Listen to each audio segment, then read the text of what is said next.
Hello, this is Robin Harford from eatweeds.co.uk and welcome to another episode of the Eat Weeds podcast. On today's show, I have Miles Irving from Forager Limited. So welcome, Miles. Hello, Robin. Hi. You've been a bit of a kind of pioneer and thought leader and foraging guide for many years. I think really certainly before I started teaching and before foraging and wild food appearing on kind of high-end, front-end, cutting-edge restaurants even kind of was on the radar. So I'm very curious about your own journey through the plant kingdom and what on earth got you into foraging? I mean, how did you learn to forage? Well, first of all, I'll refer back to that in a minute. But just to say about more recently, like this scene that's happened in the last sort of 15 years or so. I feel like it really is kind of like a zeitgeist thing, and there's I feel like I've been drawn in by other people's interest, like I had reached a stage where my early experience of foraging, which was picking mushrooms mainly, and berries and fruit, I was blessed enough to have a granddad that just had a little bit of knowledge, and he got me inspired and started up when I was 6. So, I'd always done that. But the time when I really started engaging with the plant kingdom, as you say, it was a time when there was just beginning to be quite an intense interest among chefs. So, it was like my own sort of sniffing around after something which had caught my imagination was massively enhanced by the fact that there were chefs who saw this as a way into what they were trying to do in terms of creating recipes which reflected landscape, seasonality, and just were a bit more real. They came through some real process rather than like an industrial process and so on. So it does feel to me like there's a whole thing that's been drawn out in terms of people's interest in landscapes and the plants and the sort of cultural roots of people relating more. So I mean, whilst you can sort of point it back and see a role in terms of we've probably got other people interested. It does just seem like a thing with a life of its own, really, that people and plants are somehow just being very much brought back together, like where I don't know, you can look at things like the Body Shop and all of the other sort of commercial threads which have really strongly put plants into our culture now. Do you know what I mean? Like if you go and have a shower, yeah, look at what you're putting on your head or your body or whatever. So much in the way of actual wild plant species have ended up being almost cultural icons in that sort of way. And I just feel like you and me, we've just ended up turning up at the party it just feels like something that is happening, that we're all part of. Yeah, they definitely seem to be making their way into the households of Britain covertly and overtly in some instances. Yeah. So on the overtly kind of side, you've run this company Forager down in Kent. What is Forager? How did that start? And what?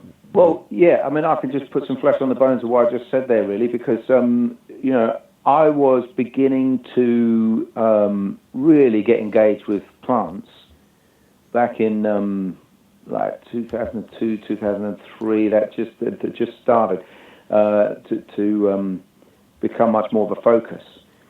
And, I was going out foraging with my girlfriend then, who's now my wife, Ali, and we were starting to learn some plants, but mainly because she got me this book. We'd already started trying to learn the plants, but she got me this book called Carluccio Goes Wild by Antonio Carluccio, which had only about 25 plants in it, but we were just really getting stuck in. And this was helped by just the quality of the recipes in that book.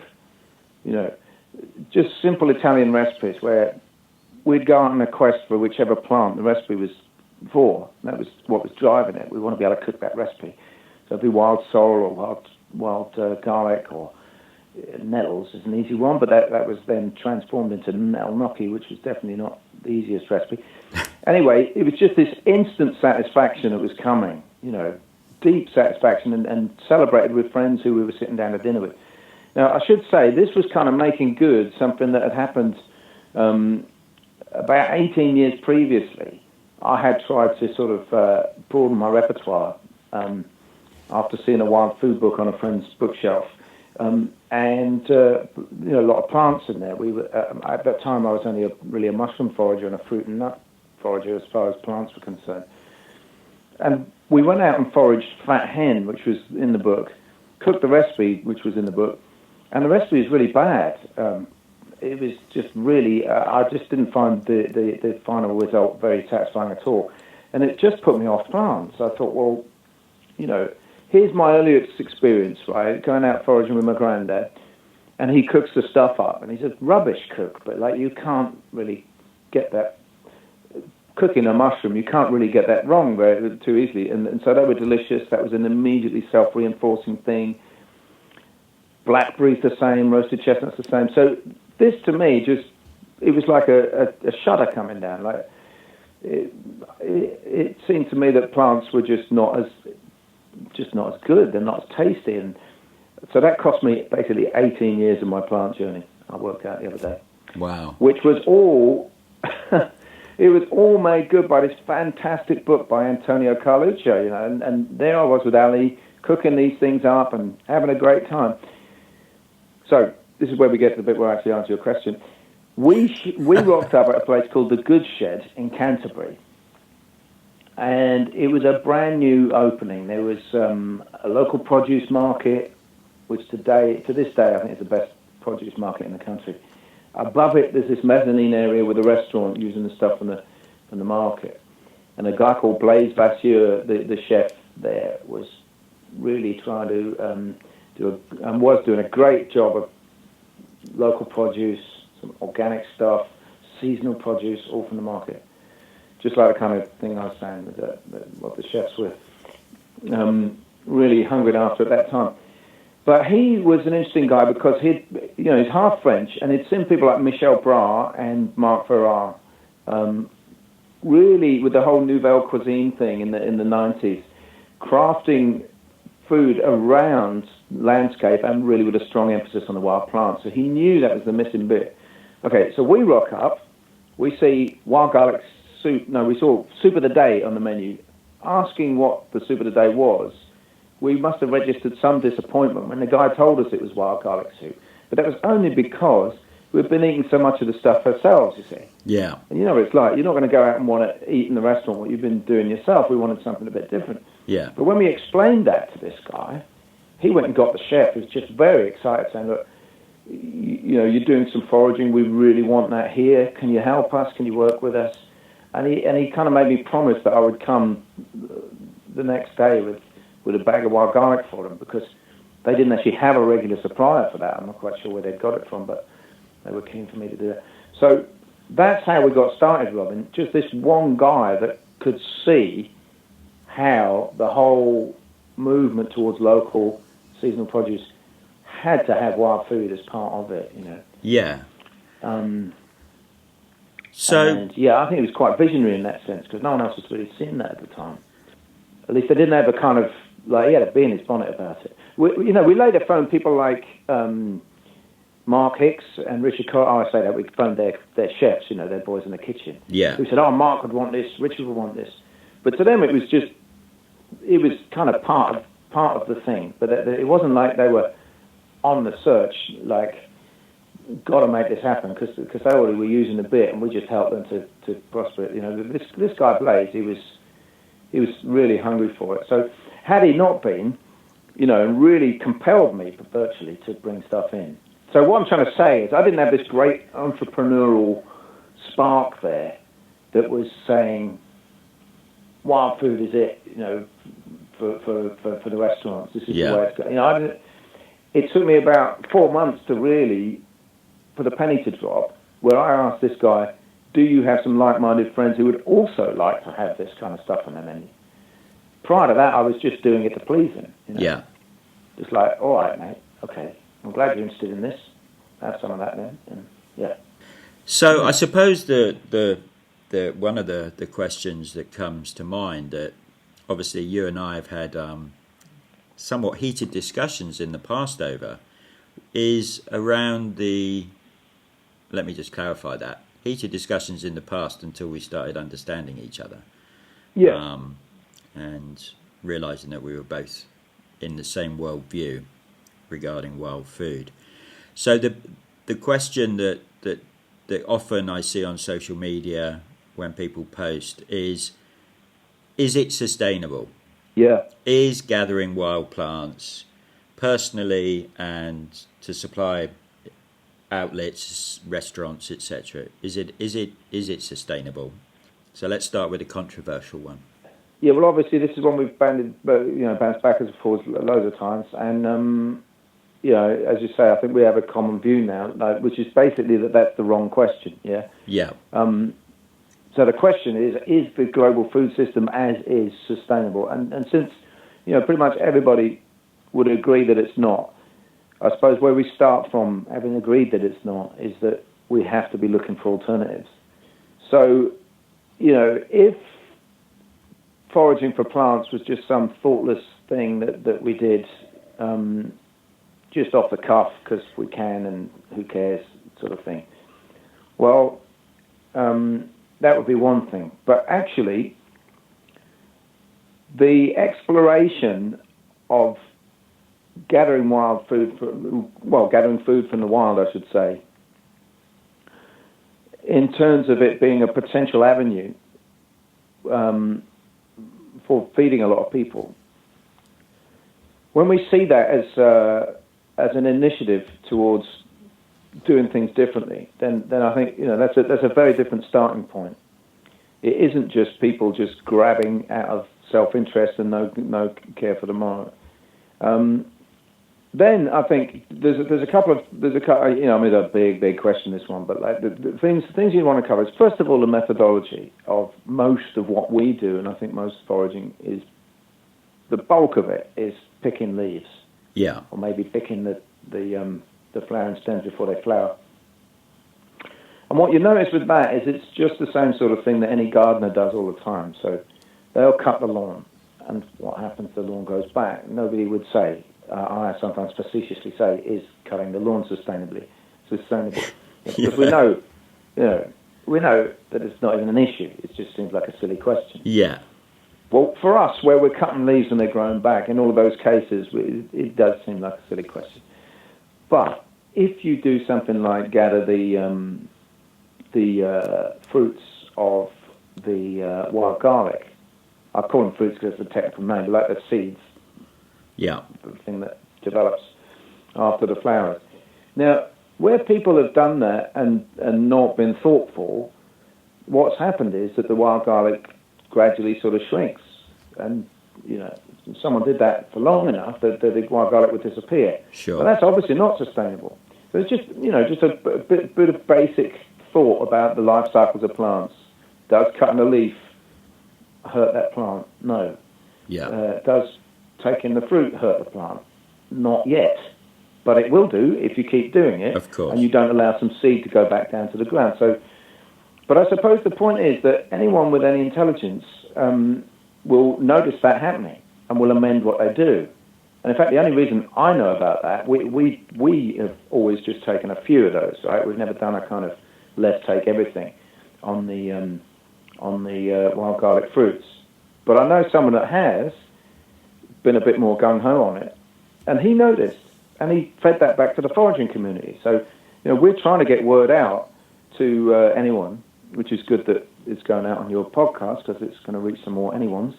If you're picking wild garlic fruits, or rams and capers as they call them, yeah, for goodness sake, take maybe like 30% of what's there. Don't take 100% because you ain't going to have a harvest next year, neither is anybody else. Well, you will next year, But like in 3 or 4 years' time, this thing's going to disappear. So it's that kind of thoughtfulness. If you do it thoughtfully, and of course that's what people always would have done. Like the hunter-gatherers who had this as a way of life that had developed through generations and generations. What it means is, when you depend on the landscape for everything, you have this kind of sense of the sacred about it. You have this sense of an emotional bond with it. And you have this sense that you are, a custodian and a steward of the things which have been given to you. And that means that you are deeply, deeply concerned about the well-being of the whole landscape and the individual species. To the point that, you know this, Robin, like that the tribal societies would have,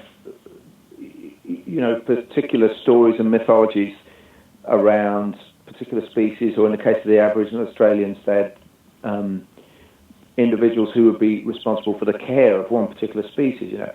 There's just no way they would be driving something to extinction that was part of that system of kinship, basically. They had a sense of kinship. Yeah, they did. Or they do, the ones that remain. They do, yeah. I think what that brings up for me is this. I'm very interested in worldviews and how worldviews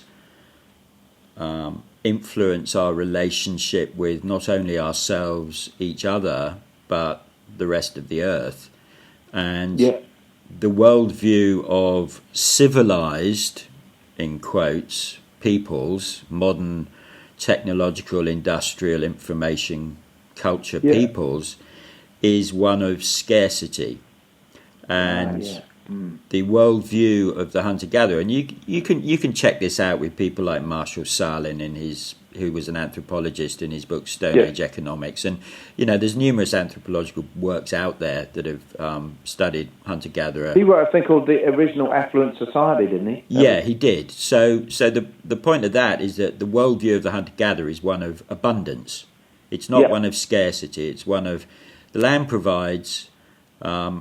We are, we're grazing animals. We're caretakers as well. Our grazing is a caretaking practice, and whereas in the so-called civilized world, we don't caretake. We live in a scarcity base, which is take exactly, and we eat 30 species of plough-grown plants in a year. It's estimated. Hunter-gatherers eat hundreds, as you and I know. So the worldview is topsy-turvy. It's very different. So like you say, when someone says, is foraging's not sustainable, everyone's going to hit the royal parks, it's like, well, it's not sustainable if you're coming from the worldview of a dog-eat-dog, mine, I take for me and fuck anyone else. Yeah. No, of course it's not sustainable. But as you've pointed out on numerous occasions and through numerous discussions, as foragers, we are intimately connected to our land base, and we can see the influence our gathering practices have on the land. And because we are foragers, this isn't some little bit of garnish on the side of a plate we're getting. We feed ourselves through the local landscape. So we're actually very, very acutely aware of our impact on our local terrain.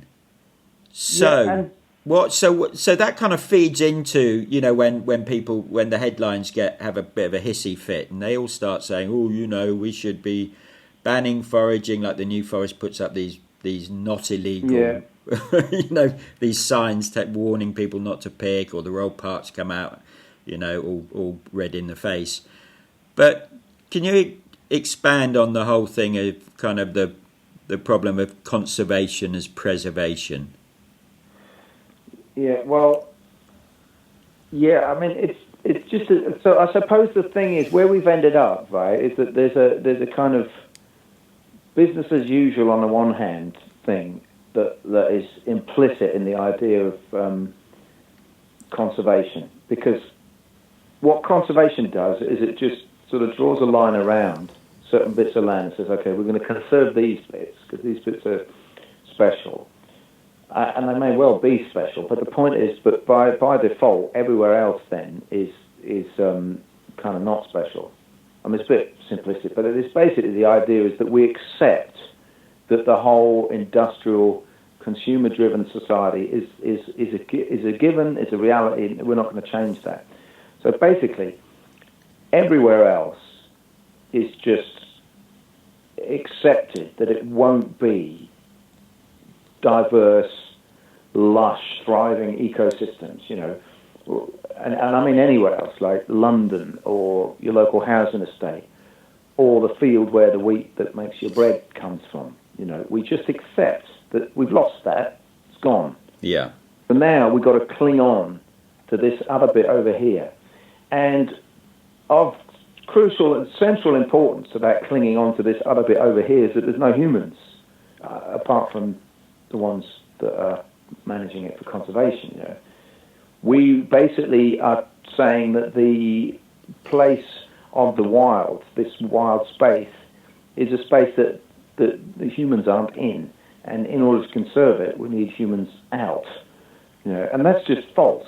I mean, it's just basically false, because other than this kind of fairly new thing that's coming in now about rewilding, where they are trying to create landscapes with nobody in it, all the existing stuff around SSSIs and nature reserves, they're basically trying to recreate habitats which have only arisen because of humans, not in spite of or in the absence of, but because of humans. Yeah. So they'll cut the reeds now because that promotes the presence of certain birds. And then they don't know what to do with the reeds. We got a place near us where I know Natural England are scratching their heads wondering what to do with all the reeds that they cut. Now, the only reason they know that this creates a habitat for birds, which causes them to flourish, is because people used to cut the reeds in order to thatch houses. Sure. Right? Now we're not doing that. We're not using it, which is, oh dear, commercial foraging. Yeah. Oh dear, you know, shock horror. There used to be commercial foraging on the reed beds. Now there's just Natural England cutting them and piling them up and wondering what to do with it.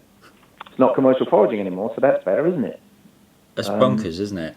And so, on the other hand, you've got situations like in the Kenya, the areas of the Maasai tribes, and in Yosemite National Park. These were some of the first national parks, nature reserve type things. And in both cases, ethnic cleansing was essential to the program. Whoa. Let's get these indigenous people off the land so that we, in our wisdom, can manage it for wildlife. Well, those guys have been managing it for everybody, wildlife, humans, plants, whatever you want, for thousands of years. But implicit in this, so the cornerstone of those conservation movements elsewhere, I don't say in the UK, but elsewhere, were racist, imperialist, colonialists, and plain wrong, because they tried to create a fiction of a pristine wilderness untouched by human hands. And the fact is those landscapes were the product of people working as part of the landscape, just like any other species. And the point for me, Robin, is that humans are a keystone species. So for people who don't know what a keystone species is, could you briefly explain?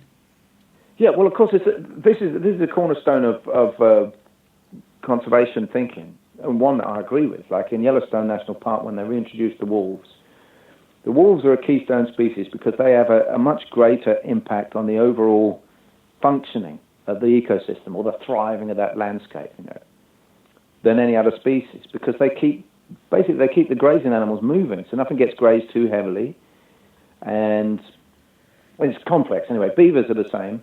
They in a different way, they create the floodplain that causes a lot of species to flourish. Yeah. So the point is that when we are embedded in our surroundings, we have a disproportionately strong effect on the landscape that makes it flourish. Also, we have a disproportionately terrible effect when we're not embedded.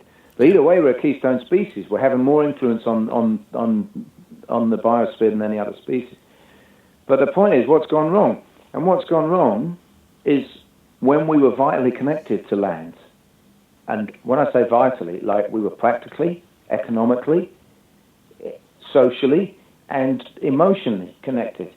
So in all these ways, we were connected. You know, we were eating food from land, and we were made from molecules that came from here. And now we're the only species on the planet that doesn't, you know, like a squirrel is made from stuff from here. You know, he doesn't have imports and stuff from plastic bags that came from somewhere.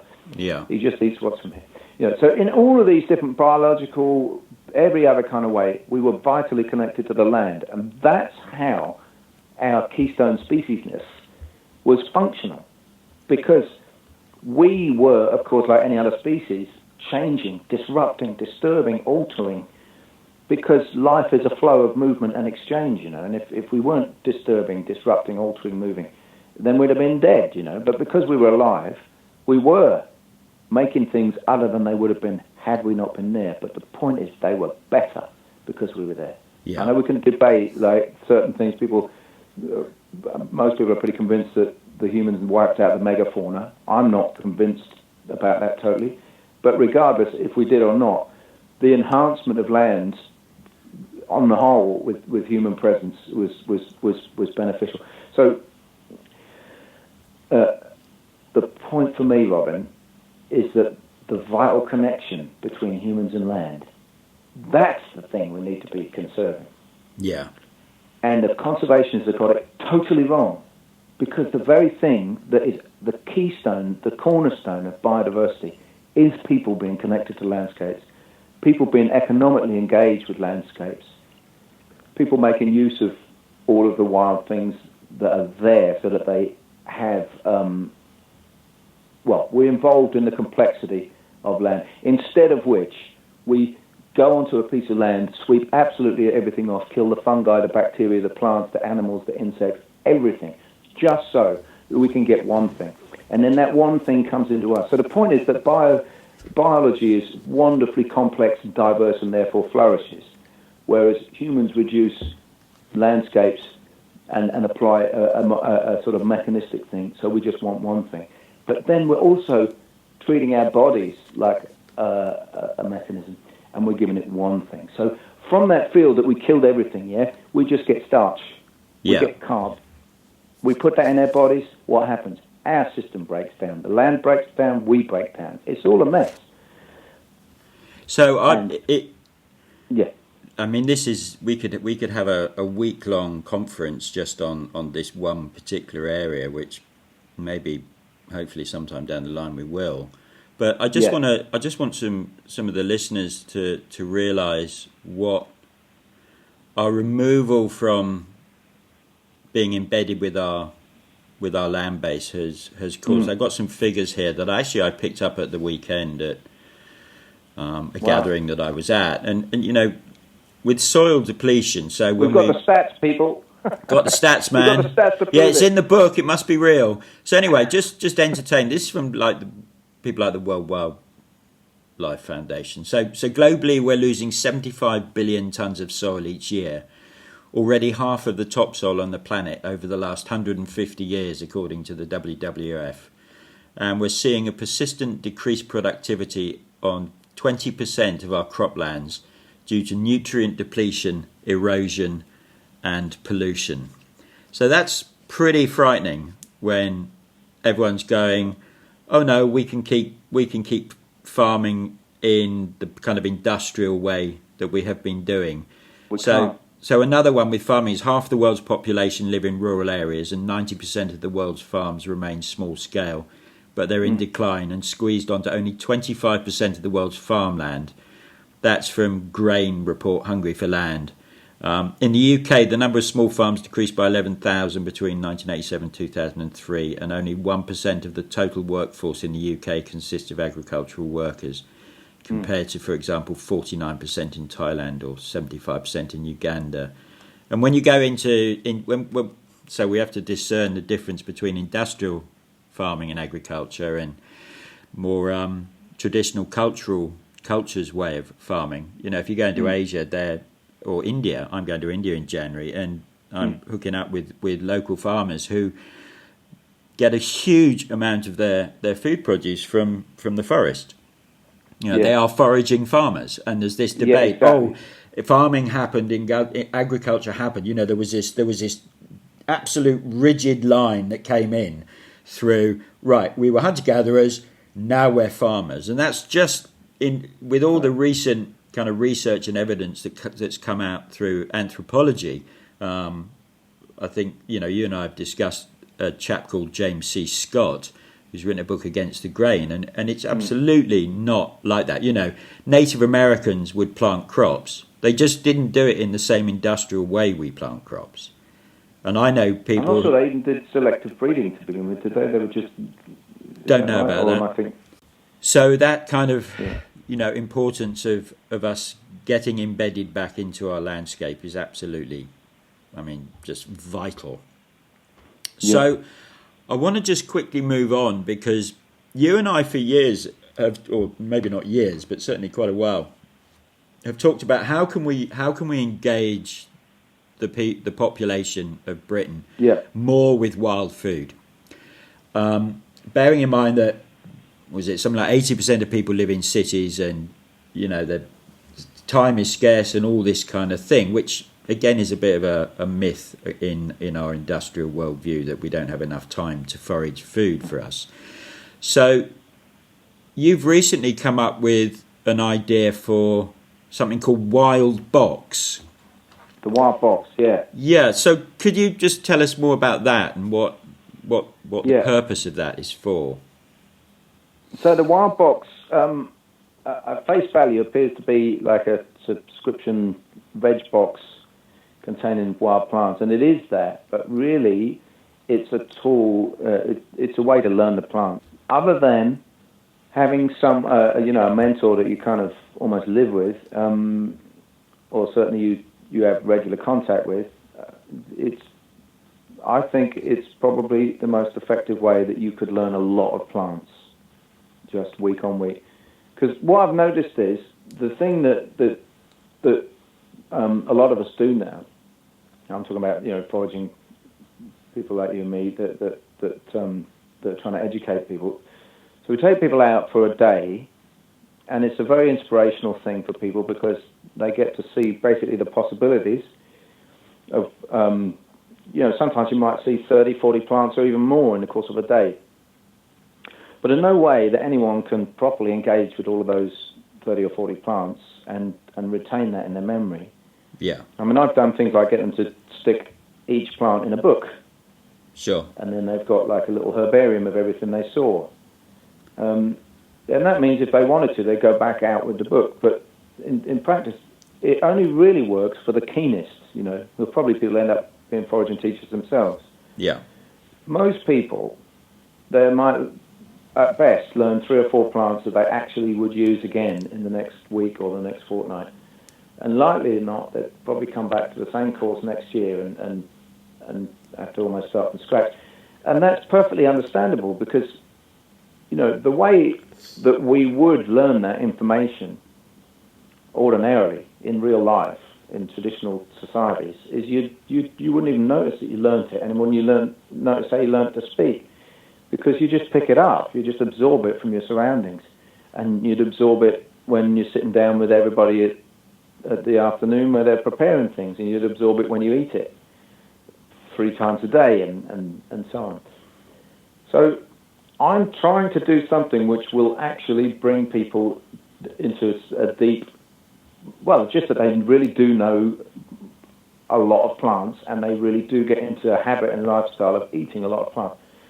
So by sending people 7 plants every week, and then not just leaving them to sink or swim with no further information, we provide what we call the weekly wild food navigation notes, and those contain descriptions of the plants, 4, 5, 6 recipes, depending on the week, which will enable them to use everything in the box. And then usually there's kind of just some other notes which are a bit more broad in their potential scope. Last week I was talking about some fields near my house and how that's accessible to us for various different plants, but I might just talk about what it means to follow through the seasons and see how things are changing. All sorts of different thought trains that I enter into with those, which are just trying to get people into that mindset of thinking about food in a different way as something that's coming from your local surroundings. But anyway, the point is that if people engage with this, and it's 20 quid a week, so it's a little bit of an outlay, but if people engage with this, they will gradually get familiar with a lot of plants, or on the other hand, there'll be plants that they're already familiar with that they've never been able to make that leap of knowing about it as something you could eat to it being something you know by experience and you do eat. We're trying to just basically bridge that gap, either of total ignorance of the plant or that you're not actually using something you know you could. And I've worked out, having done the maths, because we had a provisional conversation last week, didn't we, Robin? Yeah. And I just went off and thought, I need to get the maths for this. So I've got stats too. Yeah. Yeah. And like we've been going, last week was week 30, and with week 30, we presented people with plant number 75 and 76. That's in other words, we extraordinary. have now covered 76 plants in 30 weeks. That's extraordinary. And with the different parts of the plant that we've used, so some we've used the leaf, the stem, and the flower, whatever, but all told, that is 94 different ingredients that we've put out to people in 30 weeks. That's phenomenal. My brain's just popped because you mentioned that, when we go out into the landscape and we engage with plants on a daily basis, preferably a daily basis, that one of the cool ways is to pick a plant, put it in a book, press it, and have our own little herbarium. But herbariums, to me, I've always until a few years ago, I always thought, well, why do I want to look at these dry plants in a some kind of pressed flower press? Yeah. But actually, what I think's really cool about the Wildbox is that you've created almost a living herbarium for people. Yeah. And you're not chucking it all at them in one go. They're not, being hit with 76 plants, then they go completely wowed out, but then they never do anything with it. They're actually slowly being drip fed. Here's this unique plant. Now, obviously, you've got nettle in there sometimes and dandelion, etc. But what I really like about this project is that you're opening up people's minds to the absolute diversity of wild food plants in Britain. Yeah. Yeah. 76 plants. You've already doubled the number of plants in, was it week 30? Than most people would eat in a year. And you're giving them recipes. You can see the plant they can see the plant in their hand. But it does bring up a question for me. And, it is getting a box through the post going to get them out there. I mean, how long should people be subscribed for? Are you kind of like some corporate business that just wants a customer for life and all that usual malarkey that big businesses do? Because I get a sense that actually you're trying to make yourself obsolete. Well, I suppose what I think is anyone that gets this box every week is going to start either recognising plants that they've seen in the box in their locality, especially if they're a gardener, they're going to realise that they've been yanking these things out and calling them weeds for years.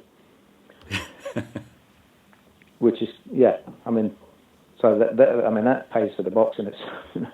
Yeah. All of a sudden, I always think like here you are working hard to grow salads and pulling other things out which are actually superior salads in order to make room for the salads that you're trying to grow, not knowing.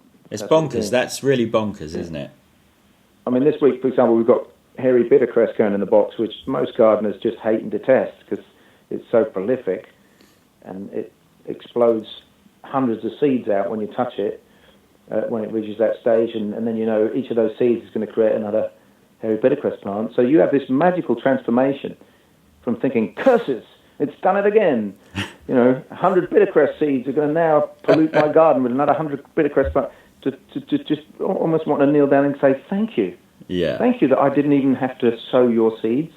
You've just sowed your own seeds. And now I'm going to have more delicious bittercress plants all over my garden. And I haven't had to do any other work other than accidentally bump into you and make you explode seeds everywhere. Yeah.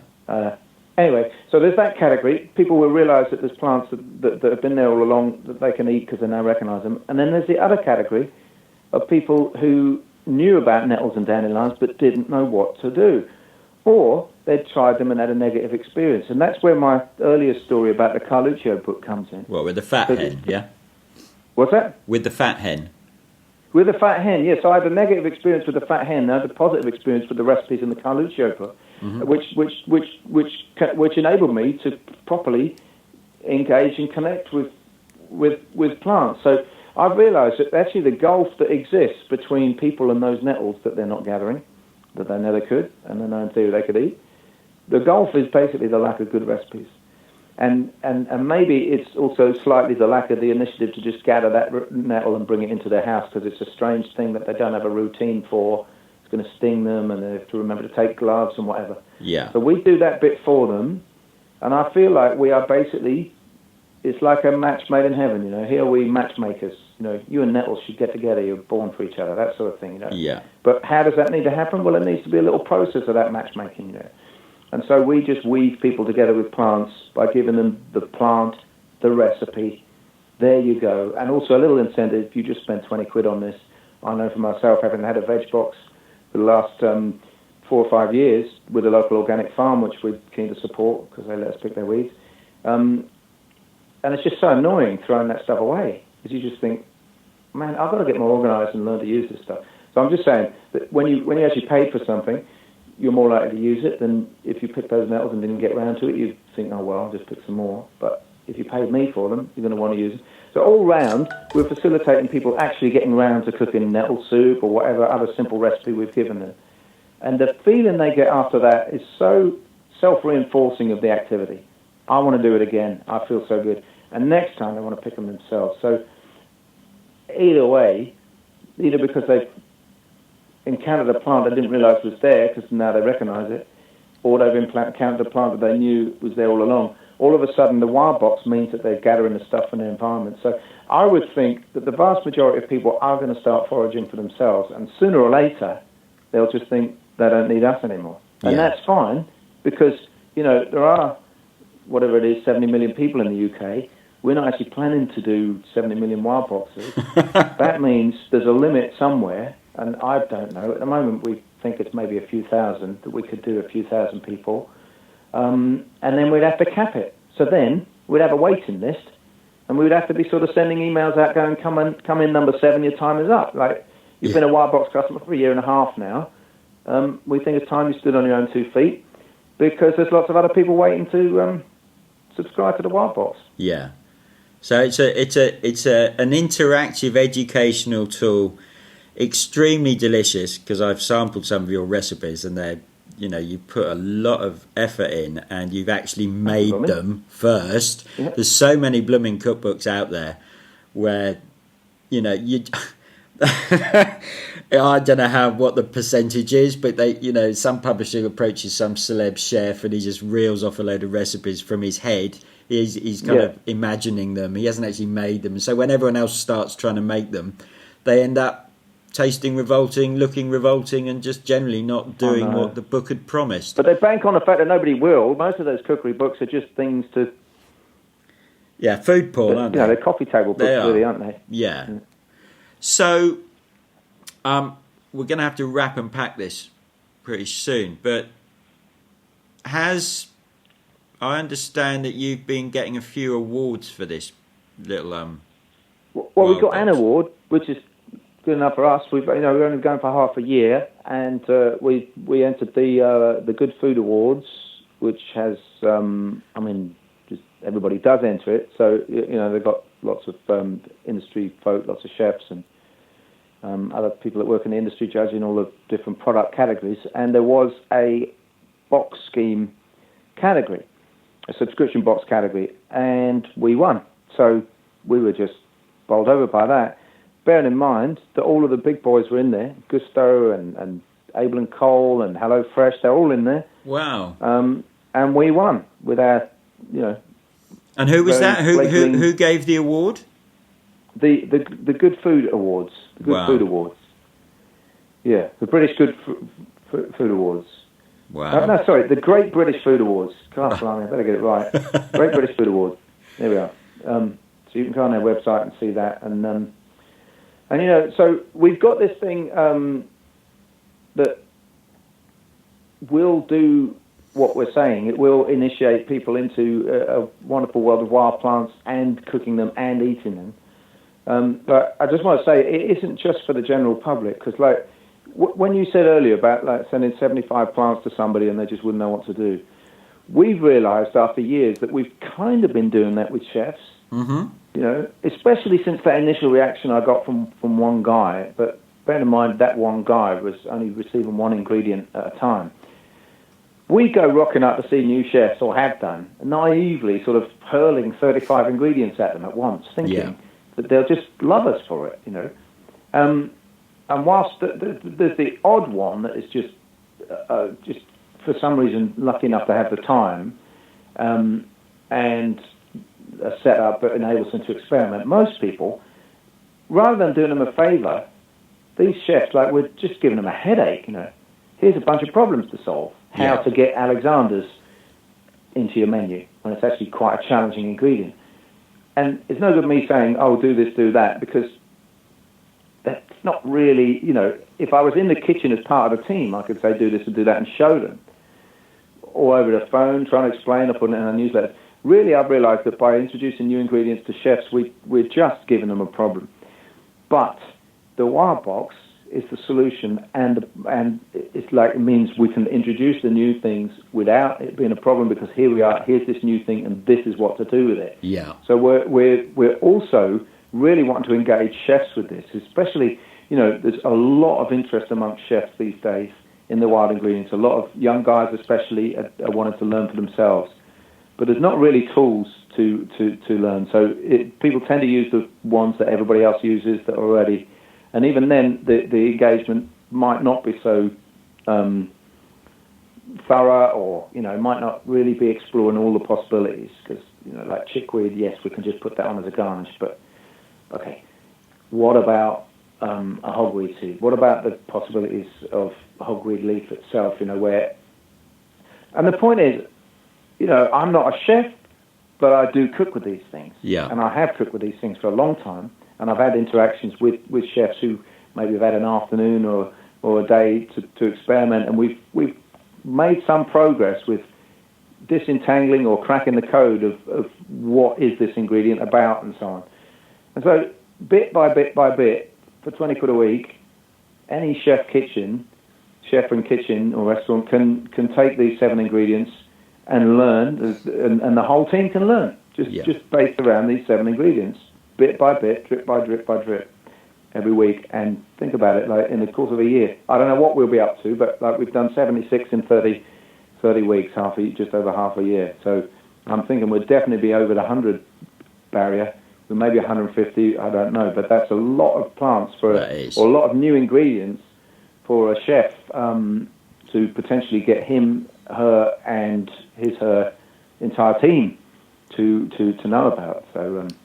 Yeah, we're quite excited about that. And the latest development, Robin, is we're about to launch a Patreon channel, which will be putting some more in-depth videos on there, which people can also access those. Excellent. To get some extra information, yeah. Yeah, great. So just to wrap and pack, if people are interested in learning more about you, and I do have to say to folks that I consider Miles to be kind of the philosopher forager. He has some extraordinary articles on his website under the blog section. Also, you can find out more about the Wildbox, and I assume everything is all under the same website, is it, Miles? Yeah, it's all on forager.org.uk. The front page is perhaps a little busy, but it does allow you to click through to pretty much everything we do. So forager.org.uk. That's great. Okay, and obviously all the links to connect with you will be in the show notes under this episode. So it's been, as ever, a real pleasure to chat with you. Thanks for coming on. And we will... Yeah, pleasure to talk to you, Robin, as ever. Also. Yeah, we'll talk soon. Yeah, cheers, all Robin. Right, mate. Cheers. Bye.